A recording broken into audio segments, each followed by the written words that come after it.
ஸ்ரீராமச்சந்திர பரபிரம்மணே நமஹ. ரெண்டு சிங்கங்கள் மோதிக்கிற மாதிரி ராமரும் ராவணனும் மோதிக்கிறத நம்ம போன ஆடியோவில் பார்த்தோம்.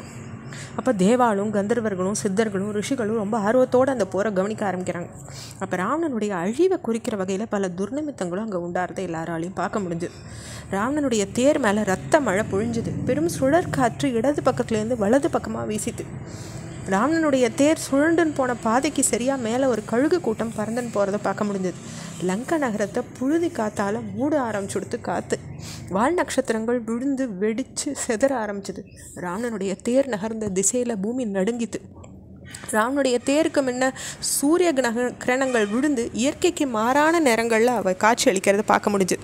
நரிகள் கோரமாக ஊழியிட்டுது. வானத்தில் மேகங்கள் காணப்படாத நிலையிலேயே பேரிடிகள் உண்டாச்சு. ஒரு பெரும் இருள் சூழ்ந்தது. காற்றினால் எழுப்பப்பட்ட புழுதியின் காரணமாக வானமே மூடப்பட்டதாக காட்சி அளிச்சது. பறவைகள் நூற்றுக்கணக்கில் ஆகாயத்திலேருந்து ராவணனின் தேர் மேலே விழுந்து இறந்தது.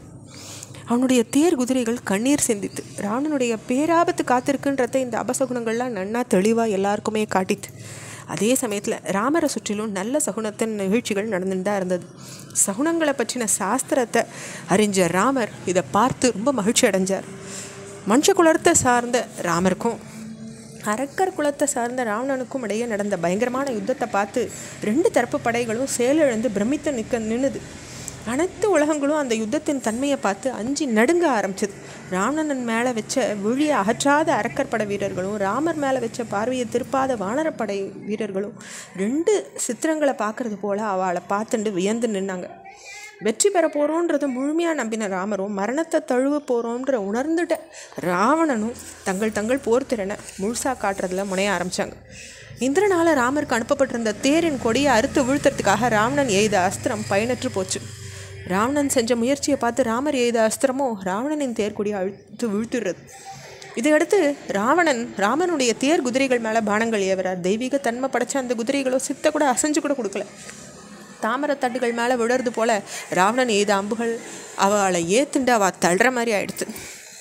தன்னுடைய அம்புகள் வீணானதை பார்த்து கோபம் அடைஞ்சா கூட சோர்வடைஞ்சிடாத ராவணன் மேலும் மும்மரமாக யுத்தம் புரிகிறார். ராமரும் நூற்றுக்கணக்கான அம்புகளை ஏவுறார். ராவணனும் தாம் பொழிஞ்ச அம்பு மழையால் வானத்தையே மூடுறார். இந்த நிலையை ரெண்டு பேரும் எய்த அம்புகள் ஒன்று கூட குறி தவறலை.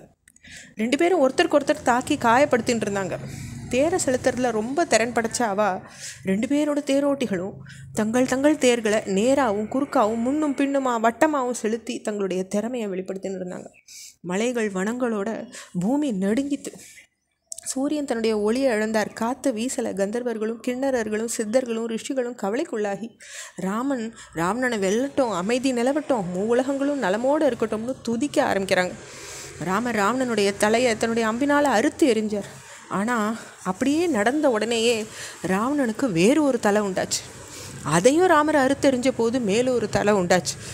இப்படி மீண்டும் மீண்டும் ராவணனுடைய தலையை ராமர் அறுத்தெறிய புதுசாக ஒரு தலை உண்டாயிட்டே இருந்தது.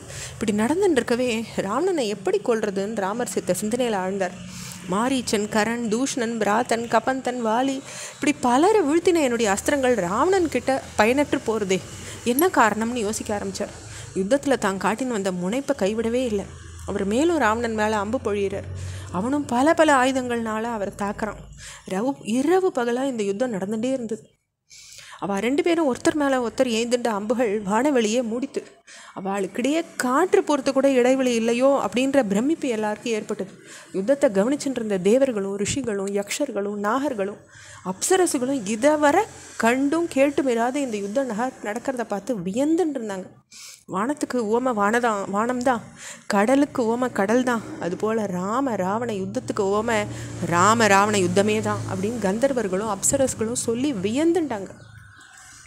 ராவணனை எதிர்த்த யுத்தத்தில் ராமருக்கு வெற்றி நெருங்காத நிலையை பார்த்த இந்திரனின் தேரோட்டி மாத்தலி ராமர்கிட்டக்க ராவணனோட சமமாகவே நீங்கள் யுத்தம் புரிஞ்சுட்டுருக்கீங்க அப்படின்றது எனக்கு ஒன்றும் இப்போ புரியாத விஷயமா இருக்குது. பிரம்மதேவனின் அருள் பெற்ற அஸ்திரத்தை எய்து ராவணன் நீங்கள் கொள்ள வேண்டிய நேரம் நெருங்கிட்டதுன்னு சொல்கிறார். முன்ன அகஸ்தியரால் கொடுக்கப்பட்டதும் உலகத்தின் அழிவு காலத்தில் தோன்றக்கூடிய தீ போல நெருப்பை கக்கக்கூடியதும் யானைகள், குதிரைகள், காலாட்படைகள் எல்லாத்தையும் செதறடிக்கக்கூடியதும் ஆன அந்த அஸ்திரத்தை இப்போ ஏவர நிலை உண்டாயிடுதுன்றார். அவருடைய வார்த்தை மேலும் தொடர்றது. அதை நம்ம அடுத்த பகுதியில் பார்க்கலாம். ஸ்ரீராமச்சந்திர பரபிரம்மணே நமஹ.